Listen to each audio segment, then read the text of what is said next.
Hello, hello, hello, everyone. Welcome back to another episode of ReConnect with Plant Wisdom. It's me, Tigre Gardenia. So lately, I have been thinking a lot about wildness.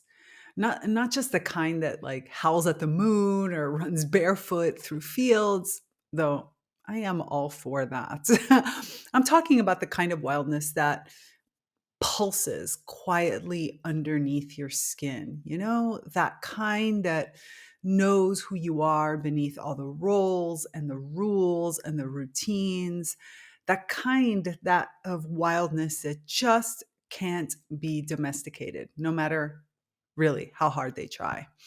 And so this conversation started, like all the good ones do, as a thread running through the interviews I've been having for the podcast. First, in episode 107, I was talking to Wendy Woods, and I touched on ecofeminism and mythology and how wildness has been labeled as dangerous and untrustworthy, even immoral in so many cases. And then there was that moment with Eric Inman in episode 110, where we talked about the flow and rivers and how movement is both power and presence and that wildness that comes through the merging. I've also recorded some that haven't even come out yet with, like, for example, Ellie Yule and Eleanor O'Hanlon, that brought me into contact with other aspects of wildness, like wildfires and weed and wild women and merging through wildness. It really struck me how often wildness is something that is, I don't know, for so many people to be feared, or worse, fixed, like if it's a problem. And yet, when I think about plants and how most have shaped me, they're wild. The ones that have touched me the most are the ones that have allowed me to see kin in their wildest forms. Their resilience can grow where they aren't expected and can adapt without losing who they are. And that's really what I want to talk about with you today, because we've been conditioned to think that wildness means chaos, that being soft or rooted or relational means we can't also be wild. But really, what if wildness is the very core of your relational intelligence, right? What if wildness is actually how you evolve? Or maybe wildness is what you evolve into. So, in this solo episode, which is 111, I want to talk to you about what it means to reclaim your wildness without losing yourself. And I'll be leaning really deep into cattail and aspen and a few other wild truths that might surprise you, because these are really the things that are touching me in this moment. And I feel like with everything going on, it really is an important aspect for us to truly understand who we are by understanding our inner wildness. So, in this episode, we're going to explore wildness in every aspect, not the kind that's out of control, but the kind that lives inside of you, right? That kind that's deeply intelligent and relational and so often misunderstood, that authenticity that comes when you express your wildness. I want to talk about how we've been taught to fear wildness in our so many aspects of our culture. It's like this little drip, drip, drip that you don't even realize you're receiving on a regular basis that tells you, hide your wildness. Don't do it. Don't go there. Or worse, which is the one that drives me crazy, you're broken. Fix it. I had a longest conversation with one of my clients about this just yesterday from when I'm recording this, about this idea that everything is like, once we get into this state, there's still something to fix. You're broken. Oh, it was a really powerful conversation. But what if that wildness isn't something to outgrow? What if it's actually who you are? And when you stop trying to be what everyone else expects, that's what emerges. So, in this episode, I want to explore what that wildness really looks like when you're living in flow and in your true nature, not someone else's structure or system. And I want to show you how to rediscover that flow through movement and presence and how you might find it in your own way, right? Let's explore what different ways this might come. Maybe it's through writing or ritual or art, or even the way you speak or dress, or all of the above, right? So, we're going to, of course, be looking to a series of different plants for wisdom, especially because I've been working very closely with them and I want to share some of the insights and also give you some hints on how you too can work with these plants or any other plants of your choosing. Cattail, for example, teaches us that emotional presence without getting lost in the feeling, right? How to flow with those emotions, be a part of the emotions, but not be lost in them. And aspen reminds us that we're connected below the surface even when we're trembling on the outside. That strength, that core, that clonal love. These are beings that have so much to show us about resilience and adaptability and staying rooted in who we are, even as we move with others. And that's why I love working with them.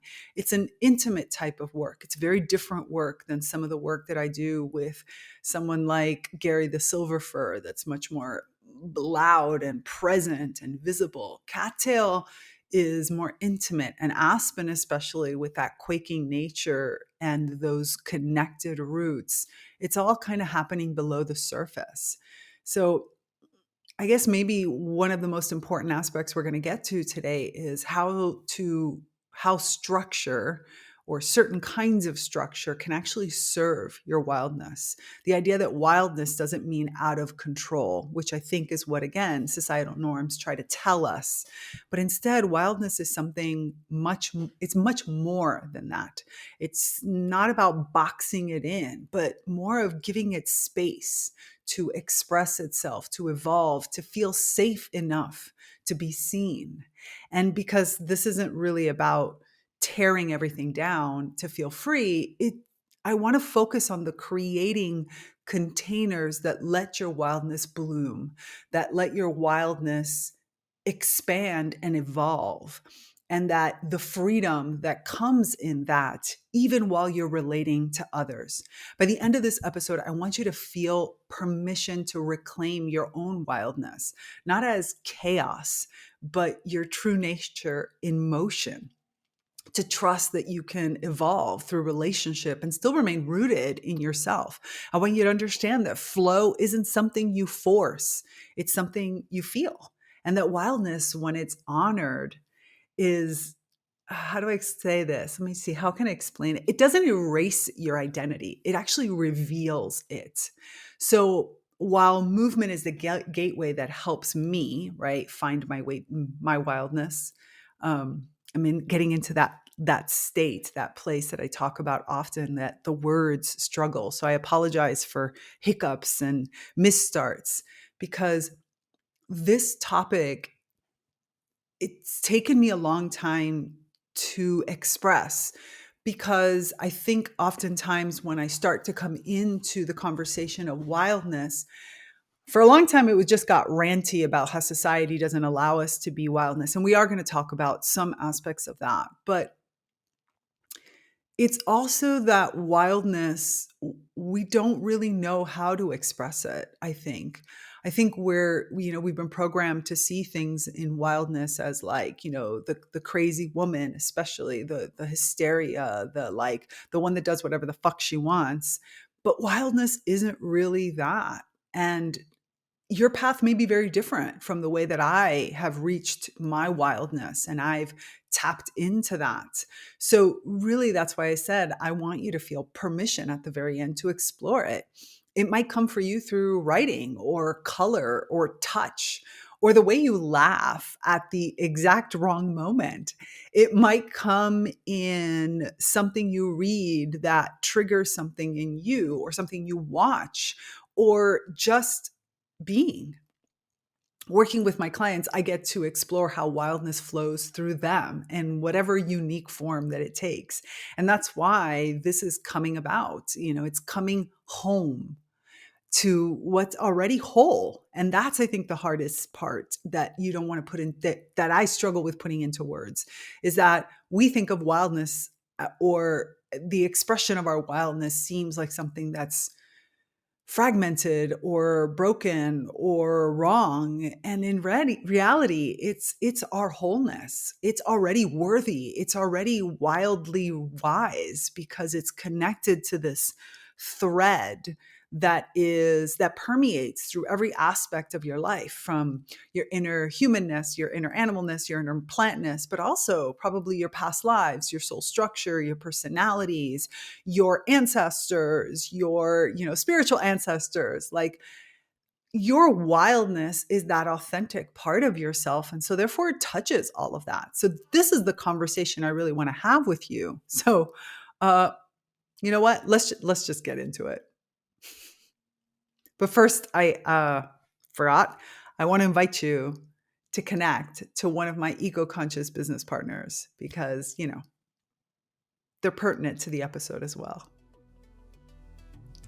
If you're on a journey of spiritual growth and personal transformation like I am, then you're going to love what I'm about to share. I want to introduce you to Gaia, a one-of-a-kind streaming platform dedicated to expanding consciousness and exploring the mysteries of our universe. Gaia offers thousands of enlightening videos, from thought-provoking documentaries and deep dive interviews to yoga and meditation classes that nurture your mind, body, and soul. Imagine diving into ancient wisdom with the Dalai Lama, exploring the depth of consciousness with Ram Dass, or healing with the insights of Matthias De Stefano or Joe Dispenza, all from the comfort of your home. Plus, you even find me on Gaia. Yep, that's it. I'm one of Gaia's featured experts. Whether you're seeking to connect with your inner self, understand alternative healing methods, or simply curious about the nature of reality, Gaia has you covered. With Gaia, you'll find community of like-minded individuals who are all seeking to grow, evolve, and make a positive impact on the world. It's more than just a streaming service. It's a gateway to more conscious and connected life. Ready to elevate your journey? Click on the link in the show notes to start your free trial today. Trust me, you won't want to miss the incredible content waiting for you on Gaia to support your evolving green brilliance.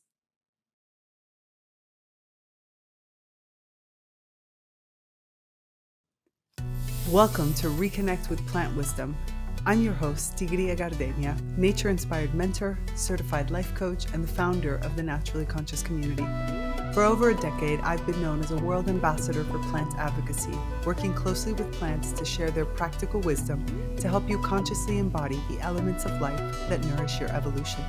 In this podcast, I delve into ancient and modern knowledge, from biology to spirituality, about the wondrous ways of plants.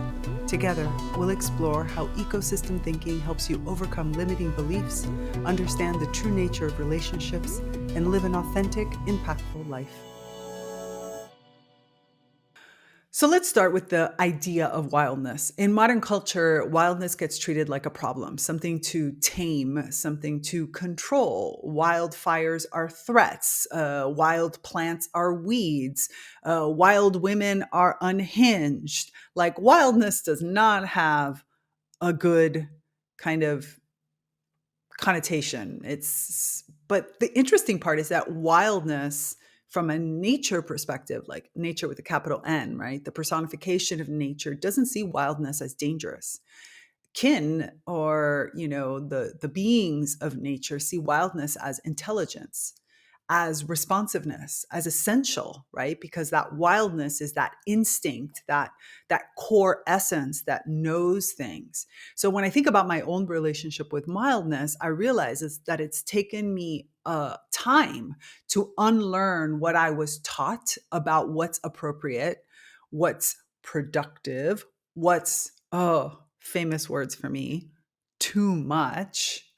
How many of you feel that? Like, my wildness expresses itself in a way that is very consuming. I'm consuming to myself, I'm consuming in a good way. It likes to consume, it likes to understand, it likes to express. It has all of this. So for so many of us, especially those of us socialized as women, wildness was conditioned out of us super early, right? We were praised for self-control, for calm, for being pleasing and agreeable and, well, yeah, contained, right? Held. But in that containment, we lost something. Or I don't know, maybe we didn't lose it. We just kind of tucked it away. I think if we're lucky, we tucked it away. We put it into a little safe space because deep down inside, we knew it was important. And rather than getting rid of it or pulling it out of ourselves, we just sort of hid it away into a corner. I know for me, I feel my wildness most clearly when I move. So for me, movement is how I remember who I truly am. When I dance, especially with my eyes closed, something inside me opens up that no conversation or journal prompt ever could. That's why when I used to produce, so I used to produce intentional dance parties. I don't know if you remember that, but I used to produce these large dance parties, and they were all with different types of music and usually with lots of art. And the whole premise of my parties was about stepping into a world and being able to leave the regular world behind so that you could get lost in what was experiencing. And so we always had these deep themes. I had an entire series that was all about alchemical transformation and the different stages. And so the thing was that for me personally, I always used to create, this is the benefit of being the producer and especially kind of like the head honcho. I always created a space just for me off to the side of the stage where no one was allowed to enter. And it was usually cordoned off in some way. And that was my wild space. That was the place where I could move without any kind of worry about bumping into anybody. So I could dance. I always dance with my eyes closed when I get into that state. And so I could just dance and I didn't think about being judged or contained in any which way. I didn't even worry about being seen. Sometimes, one time it was right in the middle of the stage behind the main act because that was the only space we had.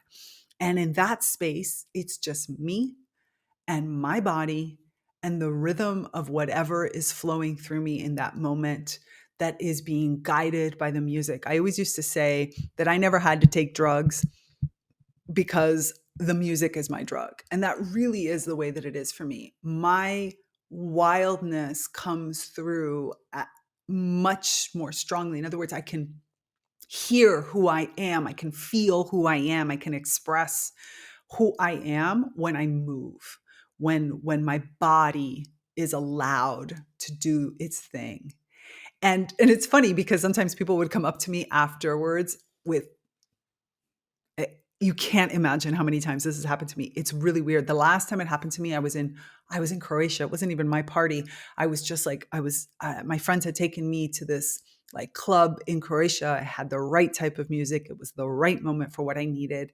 And I just put myself off in a corner, kind of near where the DJ was. And I just kind of put myself in a corner and I closed my eyes and I just did my thing, right? And afterwards, somebody came to me with almost like tears in their eyes. And they were telling me, they were like, how moved they were by the way that I was dancing, by not the way it looked, because it's not about the way it looked, not because it looked beautiful or anything, but because it felt real. And in an environment in particular, in that environment where most people are dancing to see and be seen, having somebody who didn't give three shits about that, but was just like off doing her own thing in the corner for them was just something that they had never experienced before. And I get that a lot. Like, that for me is wildness, right? It's not performative. It's not chaotic. It's just true. And I think for me, that's the primer, right? That's the thing that allows me to get into that state so that I can learn what that state feels like for me. So that then when I'm in other places where it might be more difficult to get there, I can feel I know what I'm feeling for. I know what I'm trying to get to, the flow I'm trying to experience, whether I'm in a meeting or on a stage or I'm just sitting around with my family and friends having a difficult conversation or having any kind of conversation. That feeling that I get when I dance that feeling of being in that flow and of expressing my true self, I can tap into, and I can then guide it from, or I can be guided from, I guess is a better way of thinking about it, whether I'm writing or speaking or just hanging out.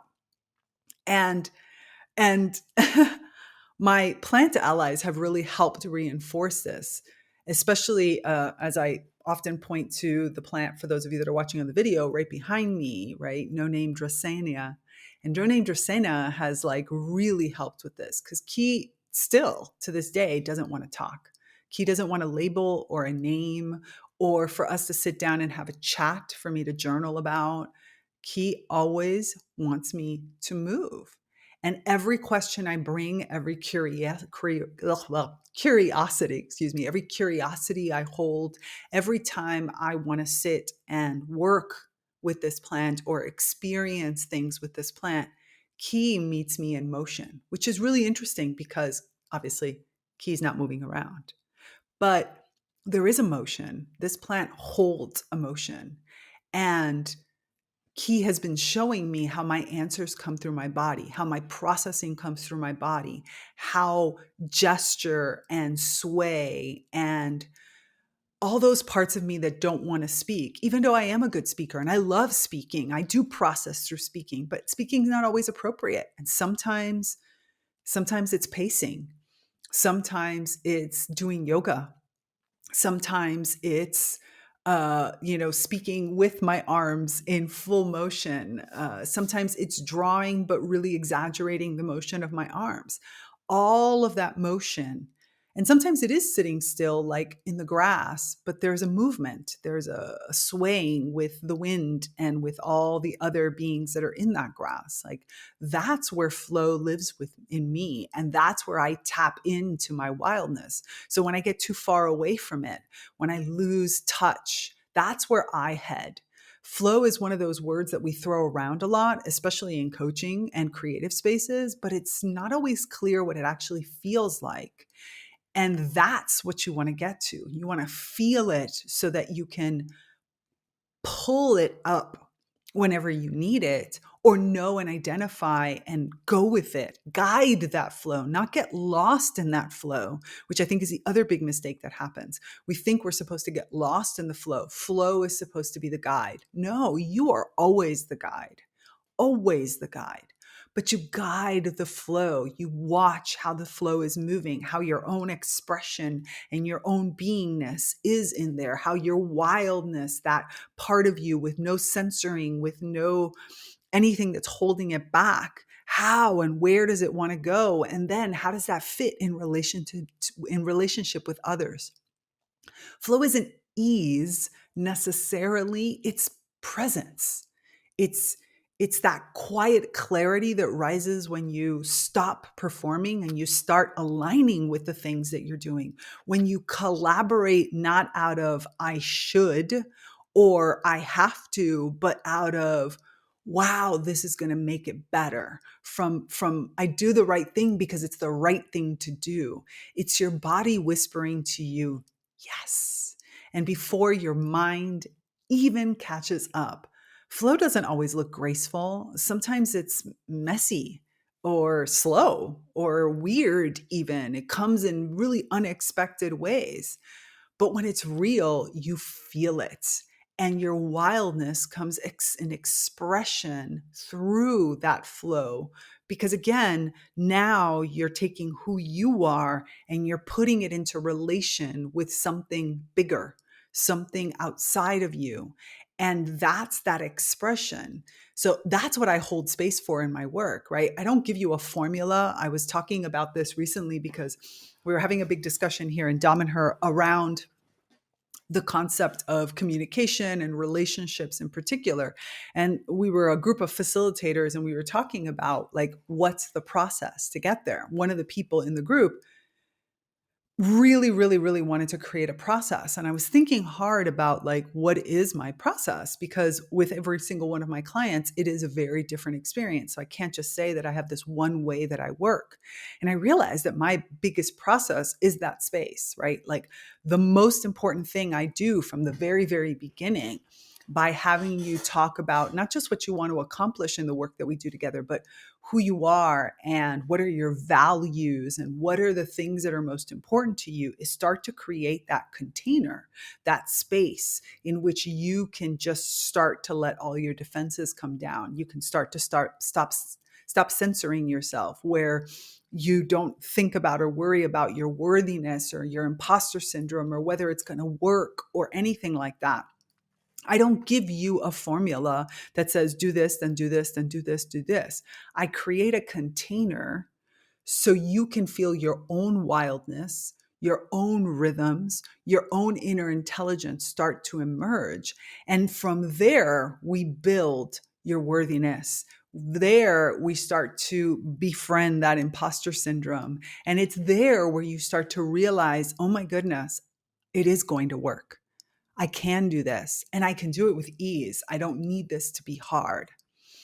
Like, it's kind of like the way I used to build that space for myself on the dance floor, right? Creating that safe, sacred space, or the way that Dracaena builds that space for me now when I move with Key. I mean, I struggled at the very beginning, like, oh my God, how silly it is. Here I am dancing, oftentimes to nothing, because I don't really put music on or anything like that when I move or I dance.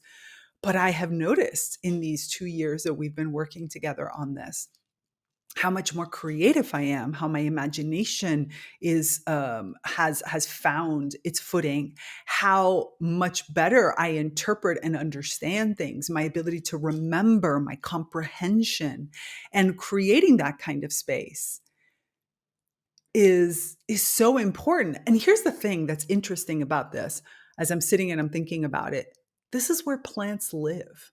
Like, plants live this way, especially wild plants, which is why that wildness emerges from that.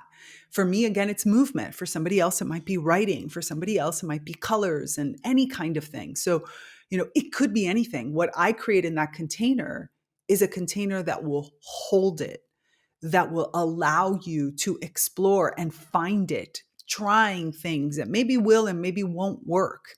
It's going to take time. It wasn't like this happened overnight for myself, nor does it happen overnight for my clients, which is why I love working long term with, individuals that really want to get into it.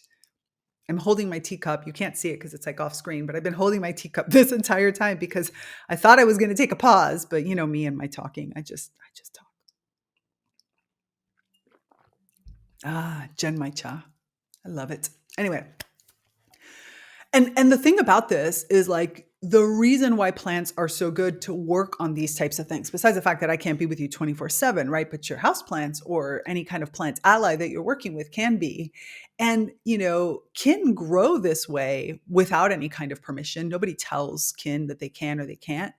As a matter of fact, most people, especially if you're thinking about dandelions or any kind of like vine, I mean, we try to cut them back. We try to say, no, don't grow in that direction. And they're like, meh, I'm going to do whatever I want.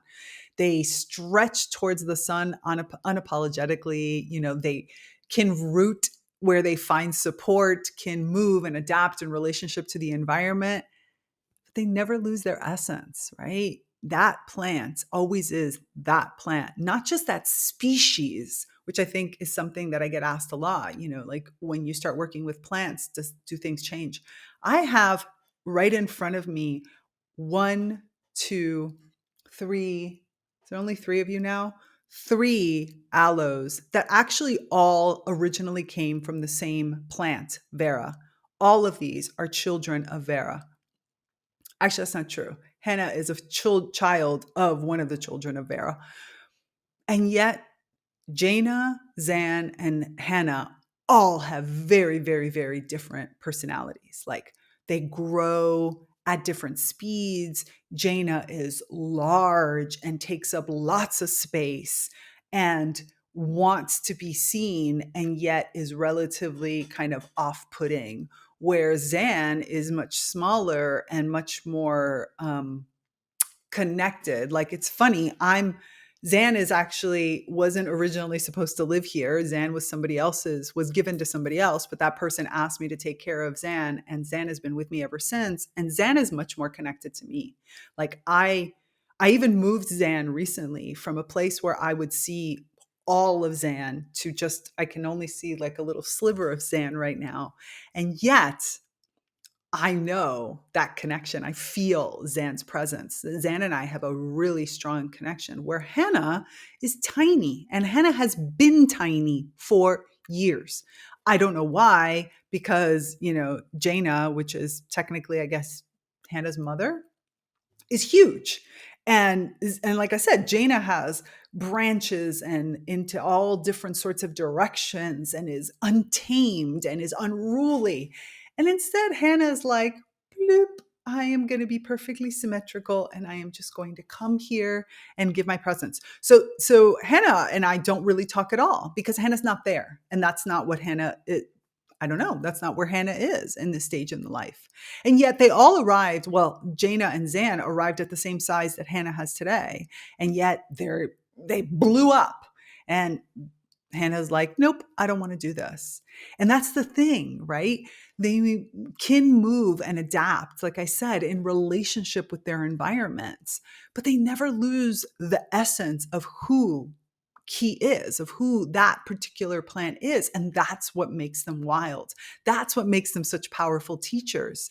Take cattail, for example, rooted in the mud, always shifting with the water, sensitive, flexible, not weak at all, although people would think so. Not only that, like conquered humanity in so many ways. I mean, all of us have had some, a cattail in our hands at some point. Cattail teaches us how to feel without drowning. If you've ever worked with spirit wild plants, if you take my spirit wild plant quiz, or if you do the mini voyage with spirit wild plants, specifically if you do the mini voyage with cattail, it's all about getting in touch with those emotions while your feet are in the mud, stable, but your body is swaying in the wind and you can hold your emotions and remain steady while still expressing them without bending or breaking. And I love that about cattail. Like every time about 2 years ago, cattail came in really strong. As a matter of fact, I have an episode of the podcast around cattail because cattail was coming in not just strong for me, but for many different people in that time. Because, having the spirit wild plant quiz, I can see when cattail comes up on a regular basis. And it was interesting to watch how cattail was coming in and the response I was getting from people and the feedback. And then, cattail went off and I was on in a different thing. And then just recently, cattail was like, yo, you need me. Like, I am back with a vengeance, to be honest. And it's been an amazing ride to realize that, how these wild plants affect me, where someone like Jaina and Zan and Hannah all live with me. And so I have one kind of relationship. My relationship with cattail, especially since there are no cattail growing around the area, specifically right where I am, is very different. It's very remote. It's more archetypal than being direct, which is very similar to my relationship with aspen, for example. Aspens remind us that we're never just individuals, right? We're never just this thing that is separate from anybody else, right? They are clonal. They are connected through their roots. And every single aspen that you see rising is actually an individual plant, but yet really just a clone of the overall system. And yet look how different when you look at aspens nearby, they are. So Key's entire strength comes from that underground connection and that unseen community of roots and supports. And all of this connects into this beautiful trembling leaf, right? This idea that even when the wind shakes you, you're still held and you're still connected. And even as you express and grow and change because your environment is pushing you to do this, you still have a strong foundation, similar to what cattail teaches us. But where cattail does it from the perspective of my emotions can be grounded and yet fluid, aspen teaches us you're never alone. You can tremble and express and move and do all these things and know that you are part of something bigger and that your expression has a role in something bigger. That's wildness. Living that, giving into it, leaning into your personal expression, knowing you are held. And when I see this come up with one of my clients, it's probably one of my favorite moments to see my client move one step deeper into who they are and slowly step out of that container that I've given them and bring their own container of safeness into the world. This isn't about being out of control. Wildness is not about lost. It's about relationship with your environment, with your allies, with your truth. It's what emerges and what you allow to emerge through the union with others while still always maintaining that core part of yourself. And that brings me to something I really want to underline, which is that wildness doesn't mean giving up structure. Being held is both an energetic feeling, but also you can hold that space in many, many different ways. And sometimes that comes through structure, but a structure doesn't deny you. It doesn't filter out who you are. Structure creates a path for it. Kind of, again, going back to the river metaphor that we talked about with Eric, which was the river is this own being, this water entity that has all this flow and emotions and expression, and it moves through the grooves, through the banks. And that is the structure that holds, that makes it a river, right? That's what makes Key a river, different than an ocean, different than a puddle or a pond, right? Different than a lake. It is the structure that allows the water to pick up movement. And so you can think of your wildness like that, and you can think of structure as something that guides the flow. And again, you set your own structure so that you guide the flow, whether that's being super organized because you have to take care of a project. Like I'm right now, today is my last day before I go away. And so I have a bunch of things to do. I'm super structured today. And yet there's a flow to it because I created that structure myself based on what I needed and the best way to express those wild parts of me, that authenticity, that fact that I'm not being contained. So structure can actually serve your wildness. It doesn't have to contain it in the sense of hold it back. It contains it in the sense that it allows it to flow fully without overflowing and getting wasted or lost. Like that riverbed that helps give that shape to flow, like a dance floor that lets your body move freely, like a container that I create with my clients so that they can feel safe enough to explore all their own little edges. Right? Structure could be a thing that protects your wildness. So it doesn't just get trampled, so that it doesn't leak out in all kinds of different directions. The key is it has to be your structure. It can't be anybody else's structure. It has to be a structure that reflects your own rhythm, your truth, your essence, and what you need in the moment. So even a structure that you put in place in the past might not work tomorrow. I go through long periods where I put one kind of structure in place, maybe a routine that I do every morning or every night. And then I break that, which is what's happening right now, and I flow because I'm in a different place. And I know that that routine is still good, and I will pick that routine back up. I trust in myself. I know that when my body is ready and needs it, my body will call for it again. But right now, what I need is a little more kindness to myself, a little bit more spaciousness. I need a little bit more, you should say, I need to play with time a little bit more. And those are the kinds of things, for example, we do in Seedling Sprouts, right? Inside of the Naturally Conscious community, in Seedling Sprouts, which is where we have the mini voyage with plants, where we have the book club, where we have the writing and creativity group. That's the place where we explore these edges, right? Those are the places where we work with other beings closely, like in the mini voyages with the spirit wild plants.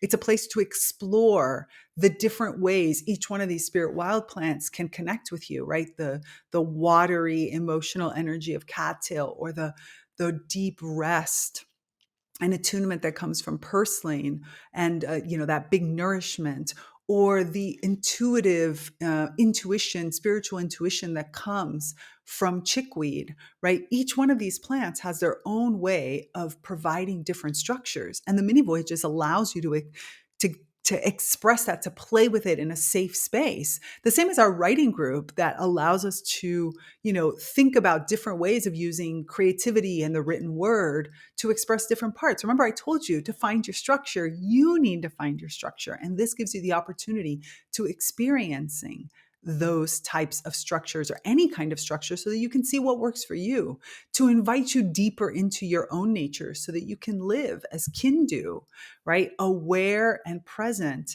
and making the choices that are best for your body, responsive, relational, and most importantly, wild, true to your own true nature.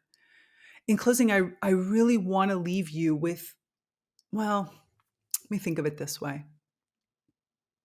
I want to actually pose a few questions to you. I would love to hear and for you to reflect on these. You can, contact me in the Naturally Conscious community. You can leaving a comment if you're on YouTube. You can send me an email, whatever works for you. All right.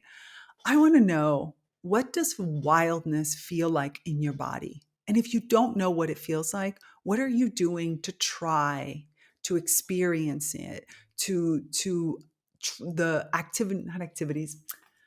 I'm looking at all these structured words and they're not fitting right. Hmm. I really want to know, where are you giving yourself permission to flow?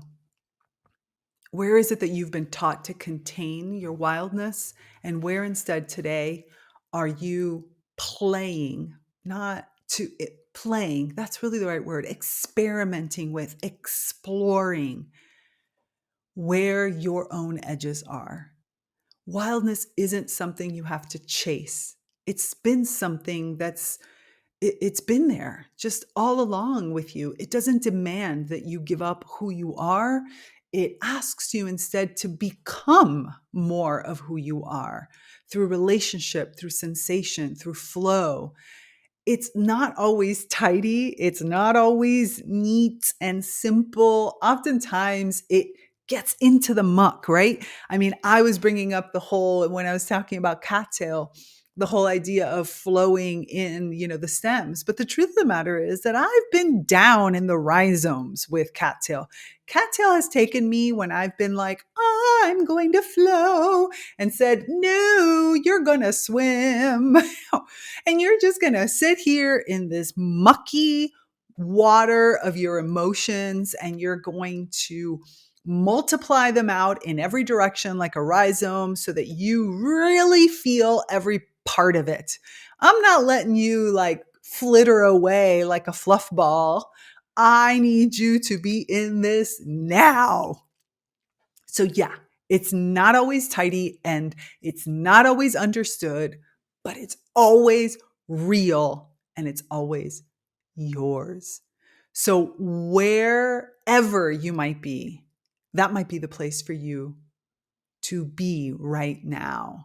And so my question is, where might it be the time or the place or the experience or moment to let some of that wildness move again in you?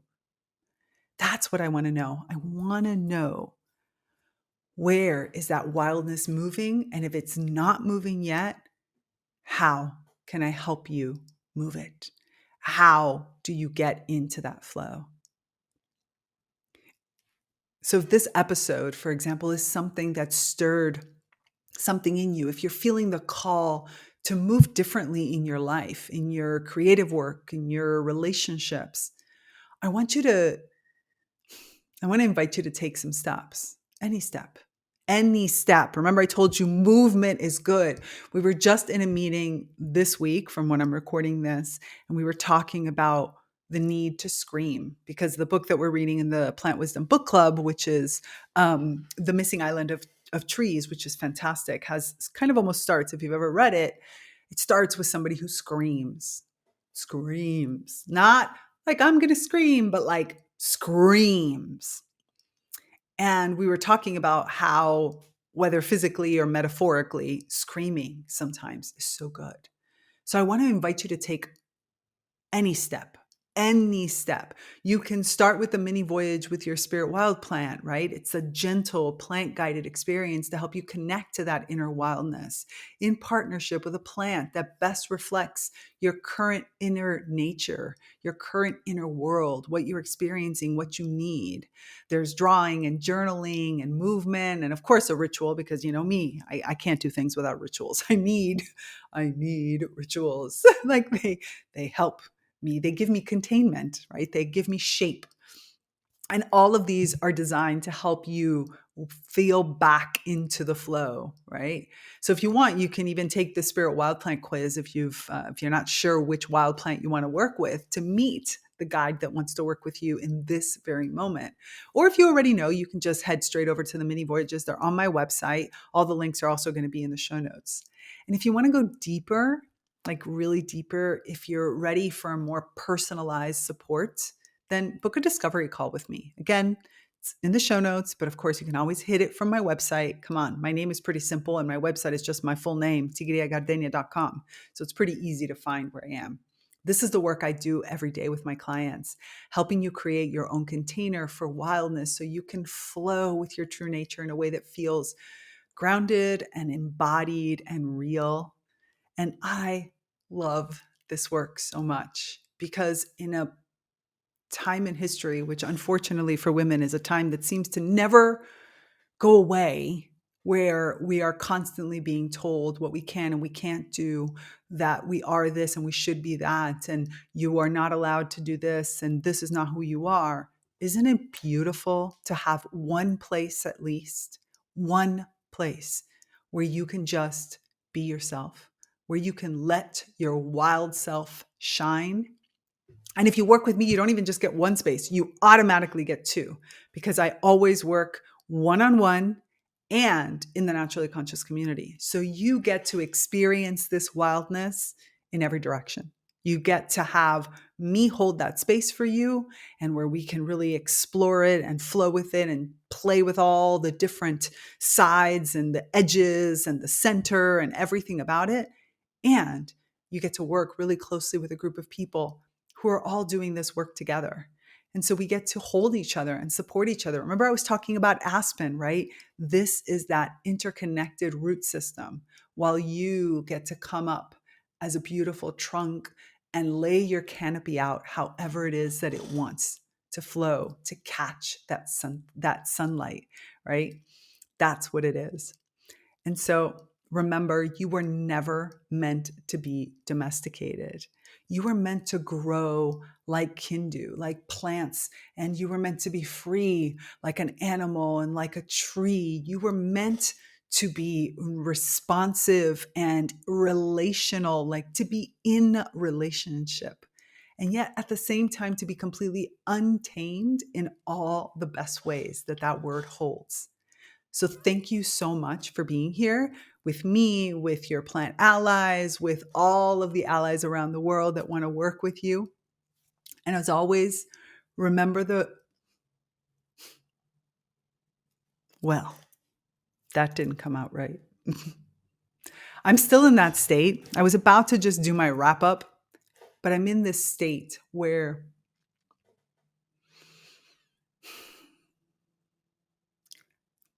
besides the fact that I'm super emotional right now, I'm in this state where I'll be honest, I'm fearful. That's where I am. I'm fearful. I'm fearful that you won't see it the way I do. Not because I'm right, but because those limiting belief bodyguards that we've put in place sometimes hold us back from so much beauty in the world. And I don't mean beauty as in like things that are pretty. I mean beauty as in like core, heart opening beauty. And I'm always so fearful when I come to the end of an episode that I didn't say it right. That the urgency to be who you are, to let the world see you, the deep love I experience, or the deep feelings that are here that I probably can't put into words, that are why I do this and why I I want to hold that space. I want you to drain my energy holding that space in all the best ways, which you want, by the way. You want I'm a freaking energizer bunny. Um, I just want you to know you can do it. And I'm always fearful when I get to the end that somehow I didn't help you see how amazing you are. I know it sounds so stupidly corny because I am corny at times, but that's it. I want everybody to shine. I love it. If you ever have the chance to come to Dom and Her, and if you ever end up being an initiate, especially in the world, you can ask around. Like, I am your biggest fucking cheerleader. Like, I am going to cheer you on because I don't want to do it alone. I don't want to. I don't want to be alone. So when I say what I'm about to say next, please know that it's coming from the very bottom of my heart, with every single cell in my body giving its maximum. I really want you to resist the urge to hold back your emerging green brilliance, because that is the only thing that's going to change the world. Until next time. Thanks for tuning in to this episode of ReConnect with Plant Wisdom. To continue these conversations, join us in the Naturally Conscious community, your premier online ecosystem for plant reawakening and accelerated evolution and co-creation with other kin. Here, you'll find expansive discussions, interactive courses, live events, and supportive group programs like the Plant Wisdom Book Club and the Sprouts Writing and Creativity Group. Connect with like-minded individuals collaborating with plants to integrate these insights into life.